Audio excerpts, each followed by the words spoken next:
Hello viewers, welcome to my YouTube channel. 2023-24 মাধ্যমিকের ABTA test paper থেকে ইংলিশের পেজে সলিউশনগুলো আমি তোমাদের সাথে শেয়ার করছিলাম। আজকেও তোমাদের জন্য এরকমই একটা ভিডিও নিয়ে চলে এসেছি। তোমরা অবশ্যই চ্যানেলটাকে সাবস্ক্রাইব করে পাশে থাকা বেল আইকনটা প্রেস করে রাখো, তাহলে আমার ভিডিও দেওয়ার নোটিফিকেশন তোমাদের কাছে পৌঁছে যাবে। আর যদি নতুন হও তাহলে সাবস্ক্রাইব করার পাশাপাশি ভিডিও ভালো লাগলে অবশ্যই একটু লাইক শেয়ার করে দাও। আজ আমি তোমাদের সাথে 518 নাম্বার পেজের সিন পোর্শনটা শেয়ার করব। এর আগে দেখছো যতগুলো পেজে লাল কালি দাগ দেওয়া আছে সেগুলো সব কমপ্লিট হয়ে গেছে। এই ভিডিও ডেসক্রিপশন বক্সে আমি প্লেলিস্টের লিঙ্ক দিয়ে রেখেছি, সেখান থেকে তোমরা আগের ভিডিওগুলো দেখে নিতে পারো।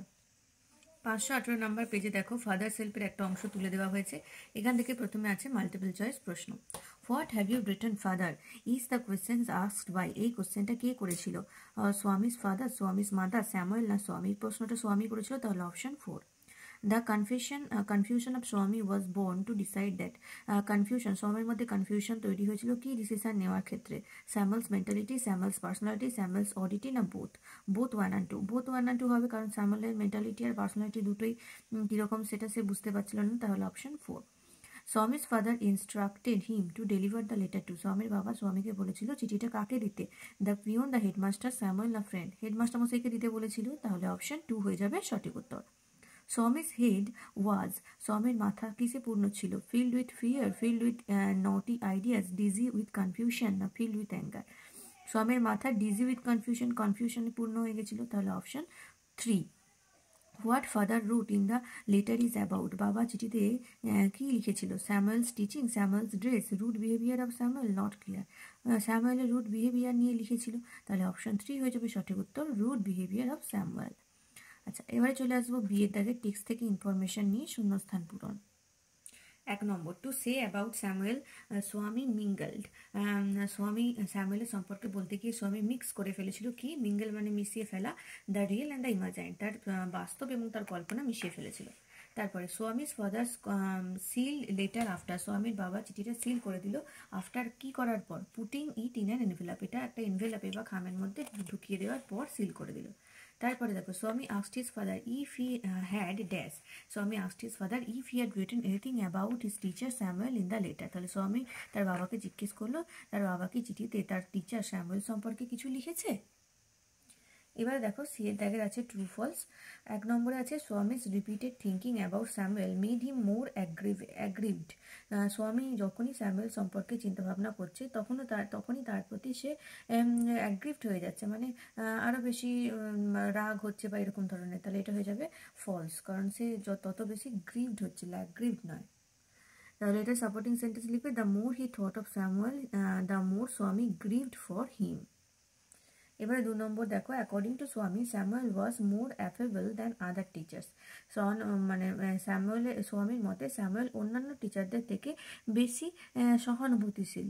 তাহলে এটা ট্রু হবে, কারণ সত্যি করে অন্য টিচারদের থেকে অনেক ভালো, অনেক ফ্রেন্ডলি। সাপোর্টিং সেন্টেন্স লিখবে, personally he was much more friendly than the other teachers. পুরো সেকশনটা করে ফেললাম, এবারে পোয়েমে চলে আসবো। দেখো এখানে মাই ওন টু ফ্যামিলি কবিতার একটা অংশ তুলে দেওয়া হয়েছে। প্রথমে মাল্টিপল চয়েস প্রশ্ন দেখে নেব। In the first line here we refers to, প্রথম লাইনে উই বলতে কাদের বোঝানো হয়েছে? The family, the oak trees, human company না হিউম্যান চিলড্রেন? এখানে উই বলতে ওক গাছকে বলা হয়েছে, তাহলে অপশন 1 দ্য ওক ট্রিজ। তারপরে দেখো the number of trees as sown in to be planted, তাহলে প্রমিস করতে বলা হয়েছিল যে কতগুলো ওক গাছ লাগানো হবে? 2, 1, 4 না 10? দুটো ওক গাছ লাগাতে হবে, তাহলে অপশন 1।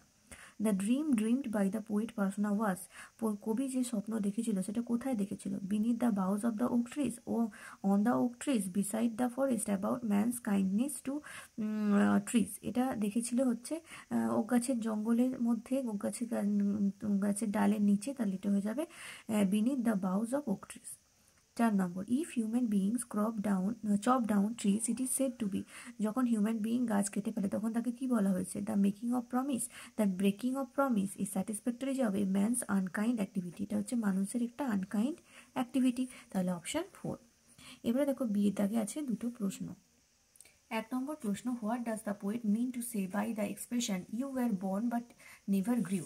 তাহলে এখানে কবি you were born but never grew এটার মধ্যে দিয়ে, এই লাইনটার মধ্যে দিয়ে কি বোঝাতে চেয়েছেন? উত্তর লিখবে, the poet's mental development signifies through this line. এখানে কবির যে মেন্টাল ডেভেলপমেন্ট সেটাকেই সিগনিফাই করা হয়েছে এই লাইনের মাধ্যমে। the oak trees want to say that the poet, in spite of being born in the midst of oak trees, his mental development of protecting the oak trees does not grow. তাহলে এখানে কবি বোঝাতে চেয়েছেন বা okay গাছের মাধ্যমে কবি বলতে চেয়েছেন যে কবি গাছেদের মধ্যে জন্মেছেন, কিন্তু গাছেদের প্রতি তার যে ভালোবাসা সেটা কিন্তু গড়ে ওঠেনি। গাছকে প্রোটেক্ট করার যে একটা মেন্টালিটি সেটা কিন্তু তার মধ্যে গড়ে ওঠেনি। পরের প্রশ্ন, how does the poet personas heart changed into a tree? কীভাবে কবির হৃদয় গাছেদের মধ্যে বদলে গেছিল, গাছেদের মধ্যে এসে? উত্তর লিখবে, the dream beneath the boughs of oak trees made a change in the poet, though he remains physically a human being, but his moral self is now attached with the oak trees and with their pain and sufferings. তাহলে যদিও বা কবি গাছেদের মধ্যে থেকে তার মধ্যে একটা চেঞ্জ এসেছিল, যে গাছেদের মধ্যে যে স্বপ্ন কবি দেখেছিলেন সেই স্বপ্ন তার মধ্যে একটা চেঞ্জ এনেছিল। তো এখন যদিও বা কবি একটা হিউম্যান বিইং, কিন্তু তার সত্ত্বেও তার মোরাল সেলফ গাছেদের সাথে এখন অ্যাটাচ হয়ে গেছে। এখন সে গাছেদের দুঃখ কষ্ট সব কিছু ফিল করতে পারে। তার হৃদয়টা গাছেদের মতো হয়ে গেছে, যদিও বা সে একটা হিউম্যান বিইং। ঠিক আছে, আশা করি তোমরা বুঝতে পেরেছো। 518 নাম্বার পেজের সিন পোর্শনটা কমপ্লিট করলাম। নেক্সট ভিডিওতে এই পেজের যে আনসিনটা আছে সেটা নিয়ে চলে আসবো। তোমরা প্লিজ ভিডিওগুলো শেয়ার করো, লাইক করো, এবং চ্যানেলটাকে যদি সাবস্ক্রাইব না করে থাকো তাহলে একটু সাবস্ক্রাইব করে দাও।